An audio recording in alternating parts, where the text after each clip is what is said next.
structure. Petite question qui ont vraiment intéressé. Je cherche, par exemple, une bonne rééducation. Ici à Bijaya, il manque de rééducation, mais il y a un centre à Il Mathel et trop d'impression. Voilà. Il y a un autre problème, malgré tout, tu as dit une autre question sur la CNAS, sur la rééducation, pour les pieds beaux. Par exemple, les enfants, ils ont besoin d'un verticalisateur, par exemple. Hein. Mais c'est difficile à recevoir. Voilà, c'est tout ce que je veux dire. Je vous remercie, surtout. Hein? Ouais. Merci.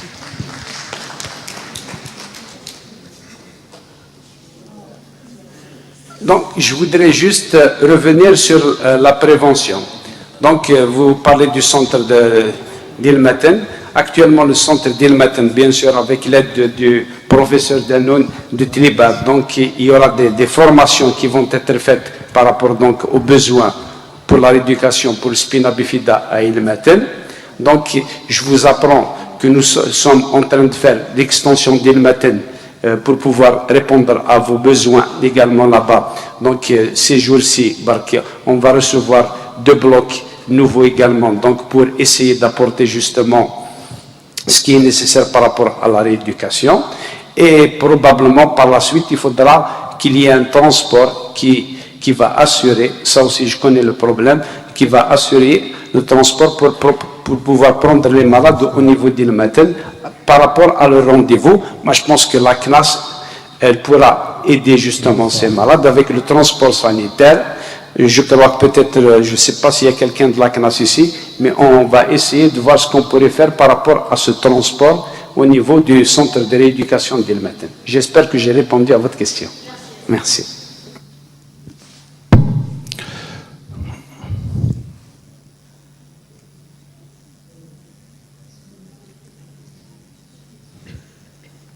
Salam alaikum. Ici, c'est Sioub Aziz Larbi, de l'association des handicapés. Merci l'association Spina Bifida pour cette organisation. Merci, messieurs les professeurs, de votre présentation sur la prévention, la définition de la maladie, ainsi de suite. Surtout le professeur de Texaren qui m'a vraiment touché sur le plan qui m'a dit le jib d'un parent qui s'arrête à l'aulido sur spina bifida 220 dinars par jour, surtout par un parent arbitre de l'Otsawil, qui touche 20 000 dinars par mois. Ma question sur le plan législation politique. Je saisis l'occasion pour que l'APUI, monsieur le vice-président de l'APUI, est présent. Est-il possible de votre soutien de la construction de ce centre médical sur Spina Bifida? Salam alaikum.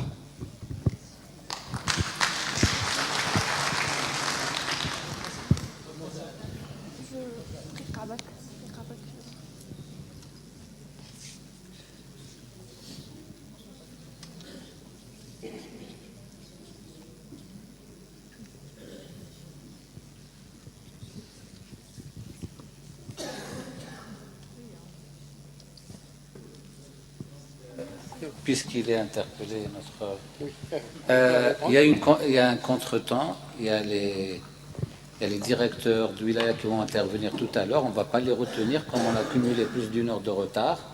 Donc, notre collègue va répondre à cette question.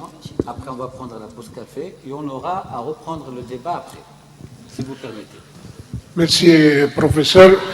Bon, avant de poser ma question, je tiens à répondre président de l'association en ce qui concerne la création ou la réalisation d'un centre de prise en charge des malades. Je pense que, madame, il existe un centre à Il Maten. Je pense qu'il faudrait beaucoup plus voir les insuffisances en matière d'équipement de ce centre pour gagner du temps et pourquoi pas à l'avenir voir à développer ces structures au niveau de la wilaya. Par contre, ma question, elle consiste dans le domaine préventif.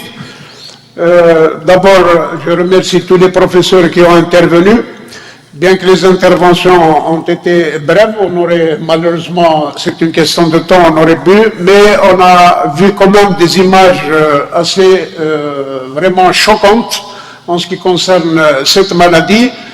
Ma question, c'est que je pense qu'il est souhaitable que cette association ou même tout le corps médical à n'importe quel niveau porte l'information et la communication.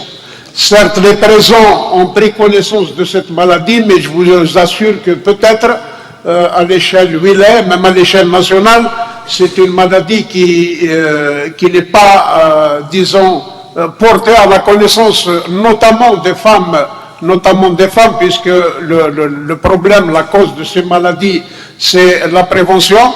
On a constaté à travers le pourcentage qui a été diffusé, généralement les consultations sont faites après l'âge de 2 ans. Ça veut dire qu'on n'a pas pris en considération ces consultations. Et ma suggestion, c'est d'inviter peut-être les acteurs concernés à plus d'informations par les ondes de la radio ou entre des portes ouvertes, notamment au niveau des polycliniques, notamment des hôpitaux, notamment par des dépliants, des affichages, etc., pour que ces femmes soient sensibilisées pour la prise en charge de cette maladie avant son développement ou au moment où la femme est portée enceinte ou lors de l'accouchement. Et je vous remercie. Merci beaucoup. Donc, professeur, nous allons continuer le débat après la pause. Donc, je vous invite tous de venir assister. 5 minutes de pause café, s'il vous plaît. 5 minutes. S'il vous plaît. Il y a un programme, on va essayer d'inviter toutes les institutions ici présentes. On va prendre des pauses café. Oh, il y a d'autres interventions. Hein? 1 minute. Alors, bismillah. Vas-y.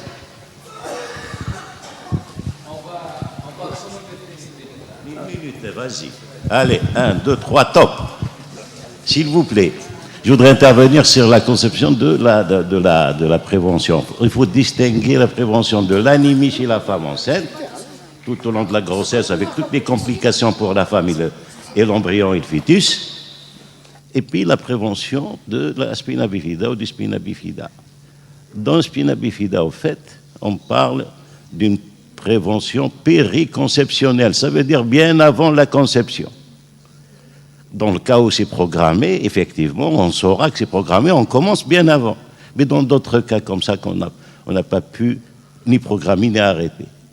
Au fait, dans votre plaque que vous avez montré tout à l'heure, M. Hamissi, sur le programme canadien, il faut 4 mois, 4 avant la conception. Et dans certains écrits, c'est 1 an. Donc, au plus, quand vous dites 15 jours, c'est un peu très tôt. Mais il faut 4 mois en moyenne, effectivement, d'acide folique tous les jours, 0,4 mg par jour. Donc, finalement, si vous informez, le gynécologue a donné de l'acide folique pendant la grossesse, là, il prévient l'anémie. Et c'est beaucoup, parce que 45% de nos femmes sont anémiques. Là, c'est très bon pour l'anémie, mais pour la conception et pour l'acide, c'est trop tard. Merci. 59 secondes, monsieur le doyen. Bon, merci tout le monde. On prend donc pause café. 5 minutes, s'il vous plaît. 5 minutes pause café, s'il vous plaît.